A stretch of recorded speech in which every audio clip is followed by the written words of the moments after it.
All right, Shalom. Like the story I was saying, call Halayim La Yahweh, Ba'Shem Yahushai, Ba'Shem Harakar Kodash Ma'amah.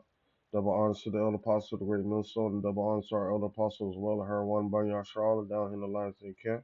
Salutations to the archon that are pushing the truth to the saving truth. And peace and blessings to the men, women, and children that believe in the name of Yahweh by Shema Shai. All right, I'm Kalak to Bar Yashar from the lines in Yashar camp. This is another Lions Den News and Prophecy. And you know how we do. Let me should be charging my phone here. All right. It's the second Ezra chapter 15, verse 1. It says, Behold, speak thou in the ears of my people the words of prophecy, which I will put in thy mouth, saith the Lord, and cause them to be written in paper, for they are faithful and true. All right.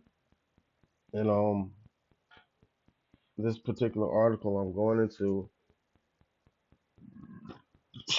it says U.S. death toll rises as Iran war intensifies. All right. And the crazy part about it is Iran hasn't even pulled out their big guns yet.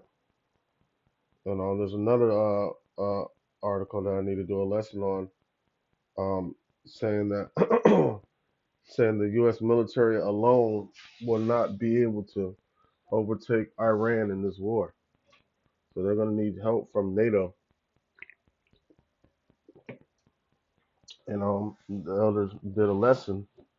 What was it, yesterday? Or something like that.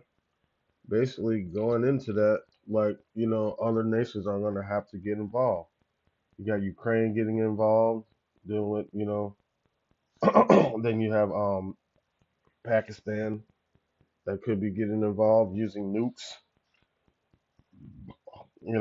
About a couple of weeks ago, I did a lesson on how, Iran is baiting the United States allegedly to escalate. They're baiting them into escalation of this war.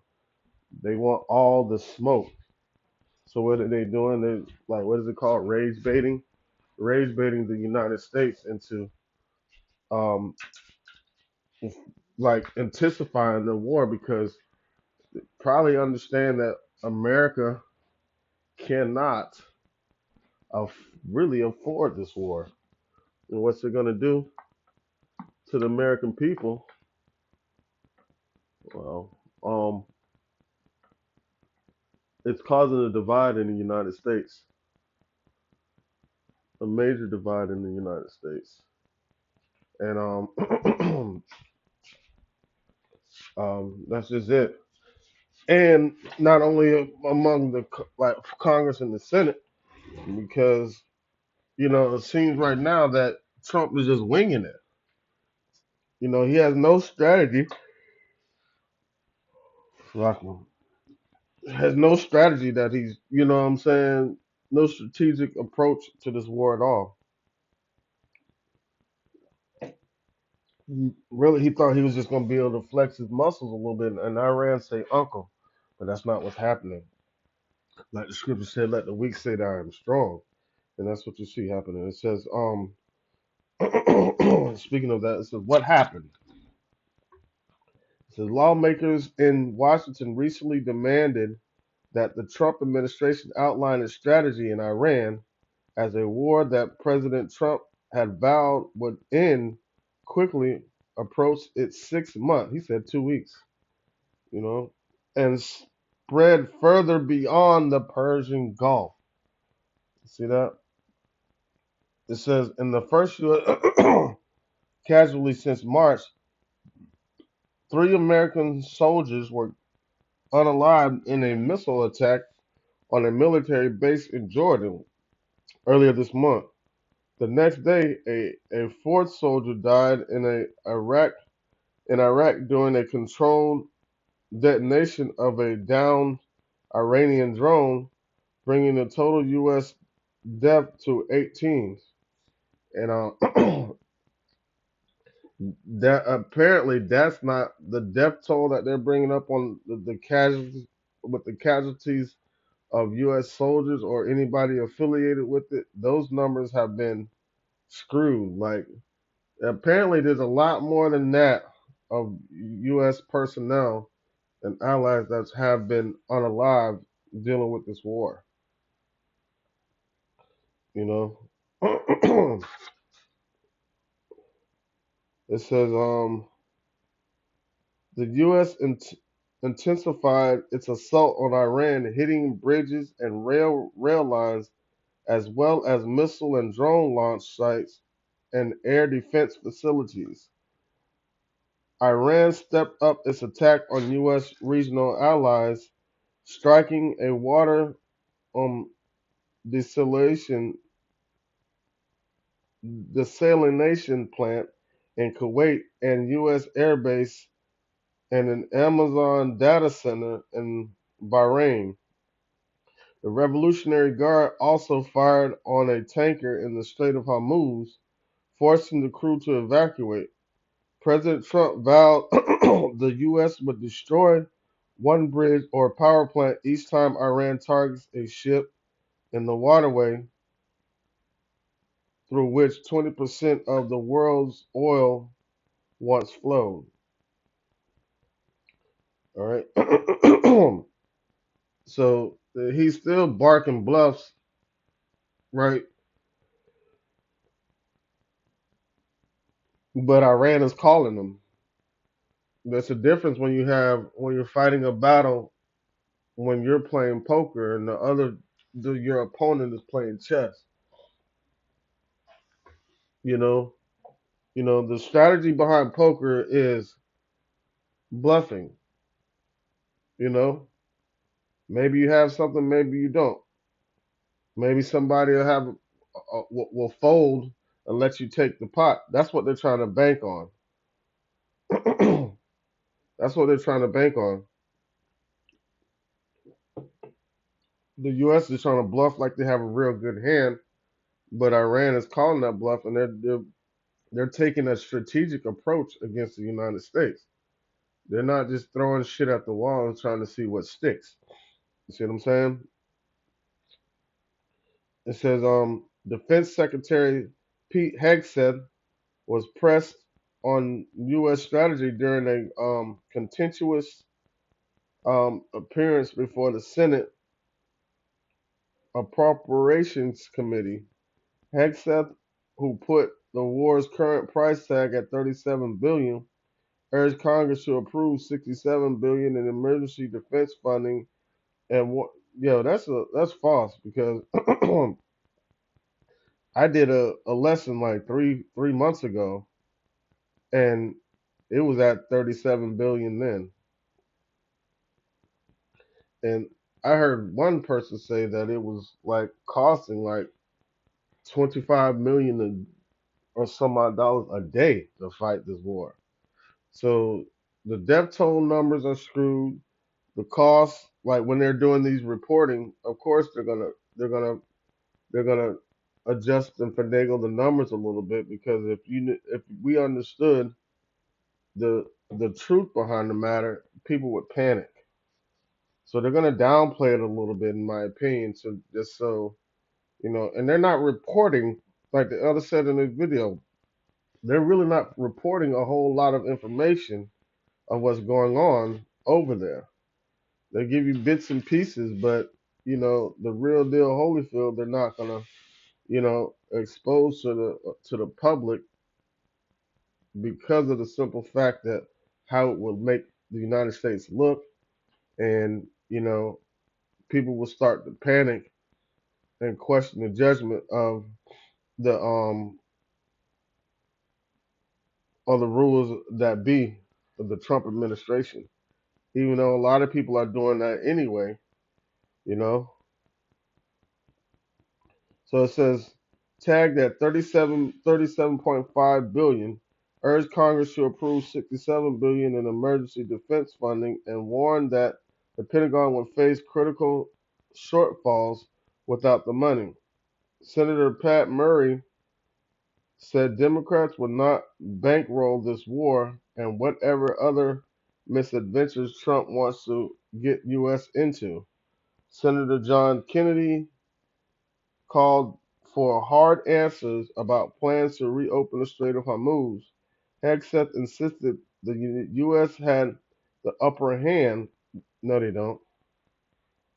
No, they don't.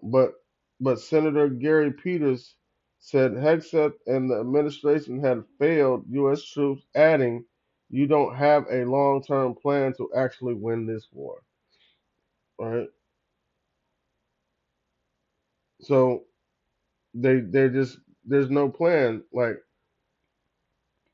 in chess, you create a plan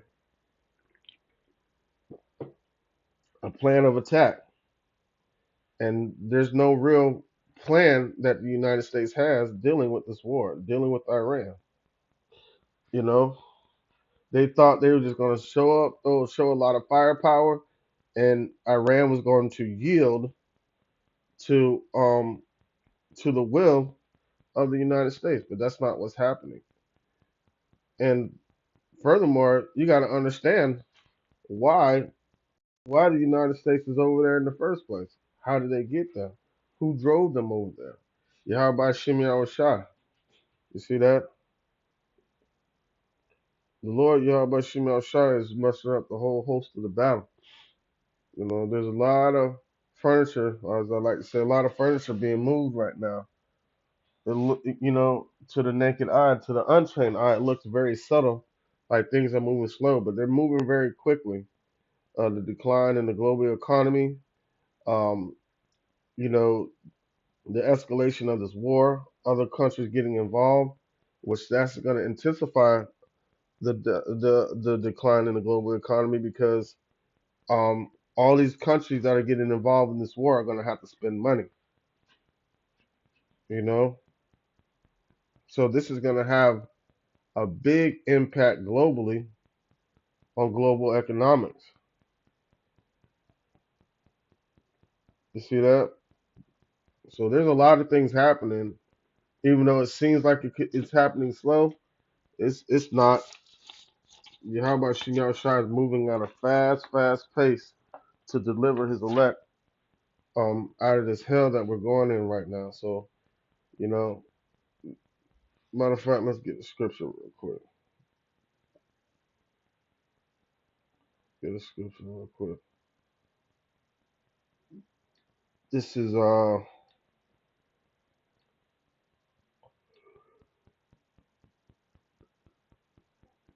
Habakkuk chapter 2,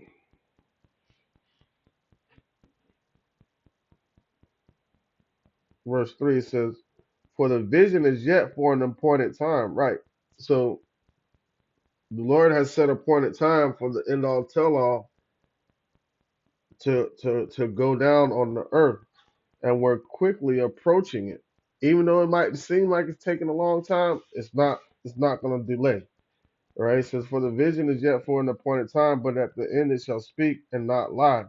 Though it tarry, wait for it, because it will surely come. It will not tarry." You know.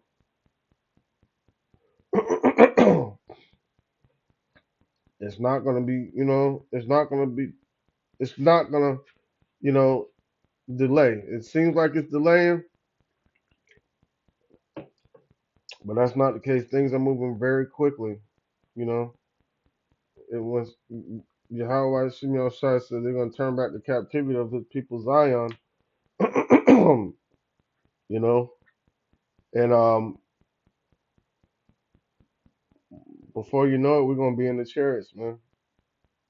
That's why we have to stay focused. There's a lot of distractions that are going forth in in in the atmosphere because what's happening is the devil's coming down, having great wrath, knowing because he has a short time. So there's a lot of things that's happening on the earth that's just trying to distract us from the goal, trying to distract us from maintaining in the spirit. But we got to constantly keep on, regardless of any situation that we're going through on the earth. Um, we have to remain focused on Yahweh Shem Shai. So it says, though it tarry, wait for it because it will surely come. It will not tarry. You know, so verse 4 says, "Behold, his soul which is lifted up is not upright in him, but the just shall live by faith." Right?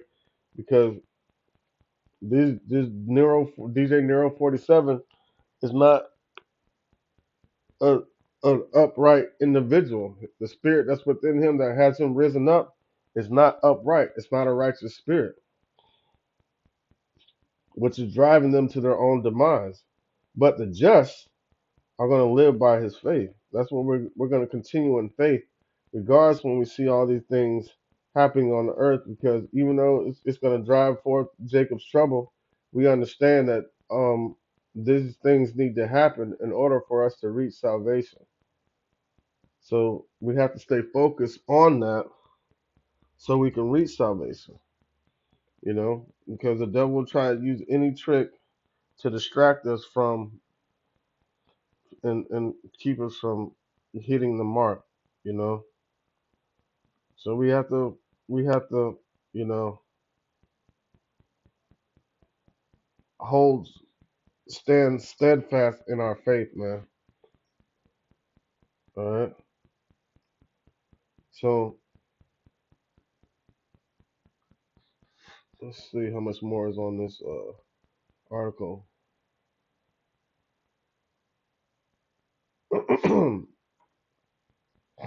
Oh man, let's jump down to this part right here. It says Trump's war will only get harder and harder to defend, said Zasheen Alim in MS Now. Nearly 100 troops have been injured over the past few weeks as Iran ramped up attacks on U.S. bases, and the war's human toll is likely to increase. See that now? So out of 100 troops being injured, they're saying only 18 have been unalive. Those numbers are totally, in my opinion, false. I think it's a lot worse than that, and they're always gonna report news in U.S. favor. Now you can go to these um what are they called, um alternative news sources to get more of an accurate reporting of what's actually going on over there. And we represent some of those alternative news because we look and search for the truth of what's going on, and that's what we report, when we do these lessons. It says Trump's war will only get harder and harder to defend, said Zassim Alim in MS Now. Nearly 100 troops have been injured over the past few weeks as Iran ramped up attacks on U.S. bases, and the war's human toll is likely to increase. See that? Mm. Human toll is likely to increase. On that note, let me get a scripture real quick.